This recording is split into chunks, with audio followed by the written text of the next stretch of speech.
Well, hello there, you guys. I am here with the most amazing man and stylist ever, Wayne Scott Lukas. Now, if you don't know him, you should, but for many years, he worked with Janet Jackson. He was her stylist for what, Wayne, like 20, 30 26, years? 26 years, Thank you. Thank you. 20, 26 years. and And still the best friends. thing about Wayne is that he's the one who created Janet's infamous tearaway bustier for the 2004 Super Bowl, The right? most functioning wardrobe in history, we'll call it. Oh, we'll get into that in a hot Hello. second. Hello. So the thing is, we're going to go back a little bit, but when I watched Chapel Roan walk Oh, I down can't. that I red can't. carpet at the Grammys last night, I was like, my first reaction was, ow, that looks like it hurts like hell. Yes. And my second reaction was, yo, this reminds me of Janet, Call except for Wayne. Janet and you, Wayne, basically got pilloried and I mean, your careers were ruined for a good decade. And Chapel is being elevated, and everyone's saying, oh my God, it's the dress that's an ode to Terry Mugler. No, it's You know, not. it's the nipple ring dress by Miguel Castro Freitas. I had to look it up. I can't spell the name. And it's being celebrated as high art. Can you believe So, this? Can you Wayne, believe this? what gives? I was so dumbfounded because I know the dress from Mugler's collection. I've seen the dress, which wasn't a success when he did it. The problem is these stylists, they don't go back. They don't go further enough back to see that it's already been done. That was the cover of Vibe magazine when I had Janet in the nipple ring showing. It was the 2004 Super Bowl. It's like I'm mostly shocked that this showed up on the red carpet on E and on CBS, and no one said anything. But when Janet had a nipple pasty covering her breast with just a little tip of a nipple showing the tiniest tip, we were going to be thrown in jail. We were going to be arrested. Janet was called an enemy of America. This is total bullshit, the double standard. But sadly, it shows you how far the world has come not caring, because the next commercial after that was a bunch of young girls with their butt cracks out rolling around in jeans. And I'm thinking, my niece is watching this. Like, this is a little much. And I'm really cool about showing it all, but no, no. The thing is that the irony and the hypocrisy of it all is it was both on CBS. Now, back in the day, the FCC threatened to Yeah, fine yeah. CBS $550,000. It was later overturned by a court, Hmm. but the head of CBS at the time, Les Moonves, Hmm. was like, you know what, Justin Timberlake's totally fine. Justin He, Timberlake's totally fine. We're going to kill Janet, basically. And I remember you saying this is absolute racism. And do you think today that if a African American woman had worn Chapel Roan's nipple dress, that the reaction would still be one of, oh, this is wonderful high art? no, it would be total disdain, because Les Moonves also said, allegedly, but he said it, that N word will never be on my network again. That's what he said about Janet. So I do think that it's racial, number one. Number two, I think that the world has gone nutty. Mhm. Number five, six, seven, and eight, and four is Michael Powell, who was the head of the FCC. And we have to watch out for Brenton Carr right now, trying to cancel all these late night talk shows. Michael Mhm. Powell said, I did it for political gain. I made it a bigger deal. Janet didn't deserve it, and I owe Janet an apology. That is Googleable. So this was a setup with Janet, and it was a Right. big, bad setup. So what happened last night is the focus is everywhere else, but not on the fact that this girl walked out with her full nipples out on the red carpet, and it was shown on regular TV and on the news without it being blurred out. I'm not a prude, but don't give us double standards. I was going to jail for it. And Mm-hmm. now her style, they're being lauded like it's some fabulous. We've done it. We've seen it. We've done it all before. Watch Survivor, Unblur, Naked and Afraid. Hello. Ooh, not Yeah. impressed. Well, it You guys, this is why I love Wayne so much. He Not will impressed. just say anything, and I adore it. Now, I mean, was there anyone? It makes me so mad because you actually created that outfit. And I Mhm, remember you telling me everyone knew about the outfit, that the mhm. Nipplegate was not a surprise. So, The What nipple gate. happened there? And then talk about how Justin Timberlake got off scot-free. Well, we did this outfit. I haven't ever said this till today because I'm your friend. I'm going to say this. It was rehearsed 7 times in the dressing room. I've What? never said that even to you. It was rehearsed with Justin pulling it off and me making sure that there wasn't too much lube on the rubber so his fingers wouldn't slip. Oh my So God. America, that's a scoop. I was going to save that for the book. But, Wow. you know, we knew it was going to happen. They knew it was going to happen. And the thing got so blown out of proportion. And the messy part is Justin came off the stage and said, it's just a little wardrobe malfunction. We all want to give you something to talk about. You can find that on YouTube. If he had kept his mouth shut, it would have been over. It would have just been a shock and it would have been over. We would have moved on. But because he said that like it was a challenge and then acted like, first he said, we want to give you something to talk about. But then he said wardrobe malfunction, which blamed me. The truth of the matter is Janet and her choreographer had been planning things for a while, and at the end of the day, Justin got beat up. I only got mad at Justin because he knew and he blamed me. I got beat up and I lost 2 contracts because of moral clauses with a client. But when you work with a celebrity, you stay loyal, just like Chapel Roan Stylist. You keep your mouth shut. This is 22 years later. I can talk 22 years later, don't you think? Well, absolutely. But did CBS know what was going to happen? You guys I, rehearsed it. So Justin knew, Janet knew, you knew. CBS didn't know. Janet's manager knew.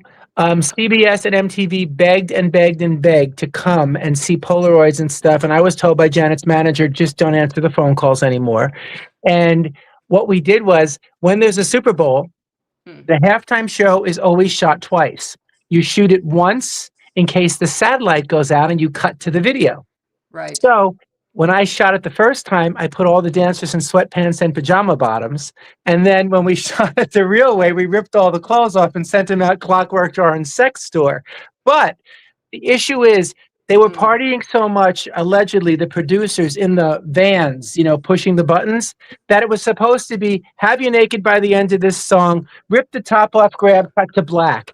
Everybody was cheering because it was such a success.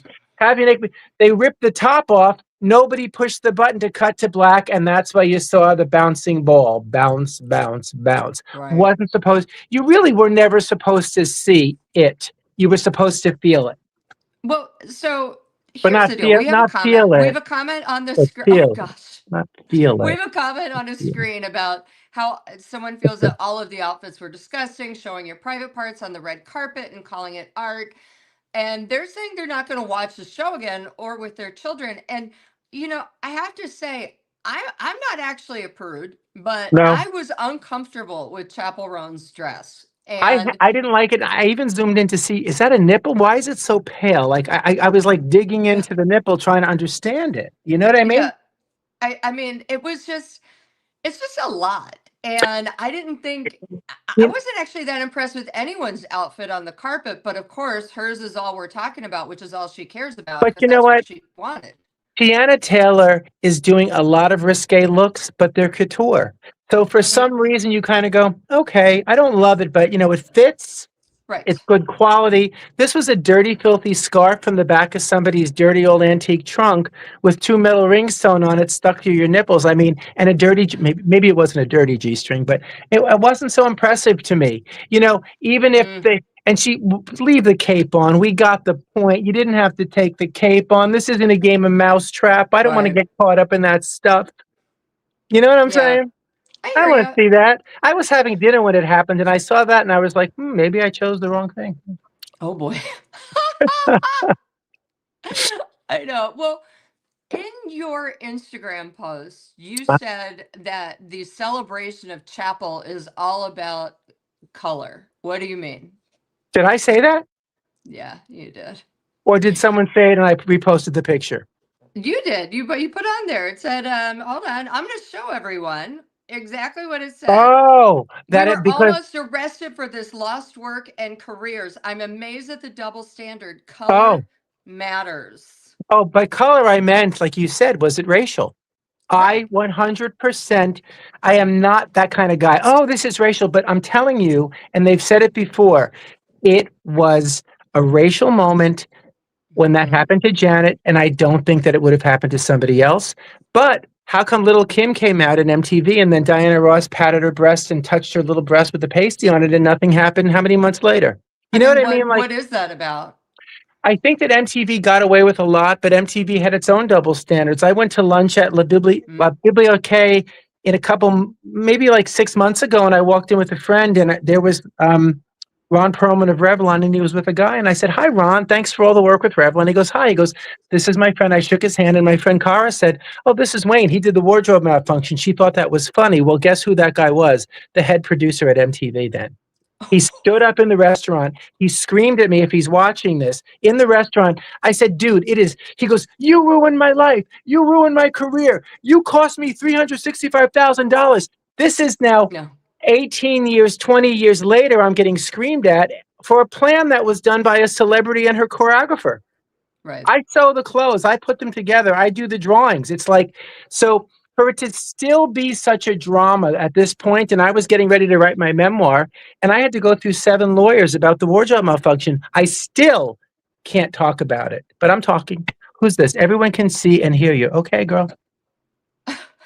So I just feel like it was a double standard. I feel like it was actually, and you can come after me, I think it was stupid. I think this time it was stupid. I think the first time we did it, we were trying to top Madonna, I want to say Christy Brinkley, Madonna, Christina Aguilera, and Britney kissed at the MTV Awards with Justin in the audience.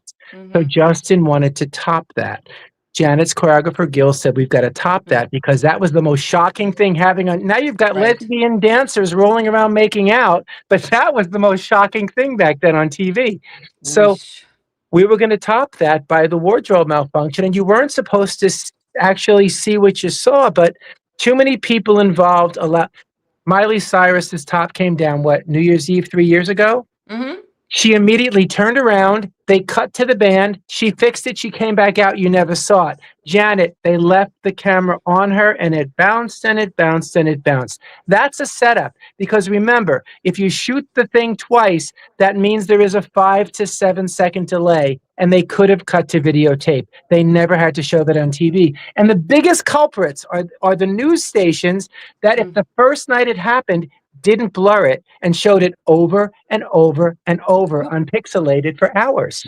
So we've only got a couple more minutes, but we have a comment here that says Chapel was wearing a prosthetic chest. Does it make a difference if it's your chest? Or She wasn't. It doesn't make a difference if it's a prosthetic chest. When Madonna came out in that outfit topless at the Gaultier show that year, and then Kim Kardashian copied the outfit, they all said those were fake breasts. Those were Madonna's breasts. The press loves to say it was prosthetic so that they don't get in trouble. Those were real. Chapel was not wearing prosthetic breasts. Doesn't work like that, kids. Doesn't work like that. And if she was wearing prosthetic breasts, she could have said that instead of trying to cause this controversy that we're talking about. I agree. You know? I agree. Well, piercing itself is a scandalous thing to some people, let alone piercing with a dress hanging off your nipples like a cat on a cat scratch pole. Hello. Okay. Well, thanks so much, Wayne. I really appreciate you joining me. The second I saw that outfit, I was like, Wayne, I gotta talk to Wayne. And then when you posted your Instagram, I was like, oh. Because it was the anniversary yesterday, 22 years since the wardrobe malfunction. I mean, it's amazing what's happened in 22 years. 22 years ago, Janet Jackson lost basically her life for 10 years, couldn't make a dime. And now Chapel Roan's being celebrated as high art. And the best thing about this is I'm all for you guys taking chances, pushing the envelope, being creative, making crazy things, and getting in everybody's face. Like, go create, go be fabulous. But don't think it's never happened before. Don't think it's the first time. Don't think that you're genius. Really do your research before you start digging back in the past to start creating the future. Oh boy. Oh boy. We did it first. Wayne is a fashion professor, by the way. So he does get very annoyed when people present something and it's, although I will say they did admit it was an homage to Mugler. So that was kind of them, but they only say that because it makes her look like she wore something fabulous and not just a dirty scarf with 2 rings. I could have hung that on my stove and used that to clean the dishes when I was done. Put a little magnet on the refrigerator and hung that when she take it off. But use it to wash the dishes. I'm going yeah, I'm gonna have you recreate that with two dirty scarves on I'll do it. mannequin, not on me. Next show, I'll do it on me. Okay, thank you, honey. All right, thanks, you guys. We I appreciate love it. you. And keep making a change, guys. Keep moving forward. Be creative. Just don't wear a dirty scarf. Bye.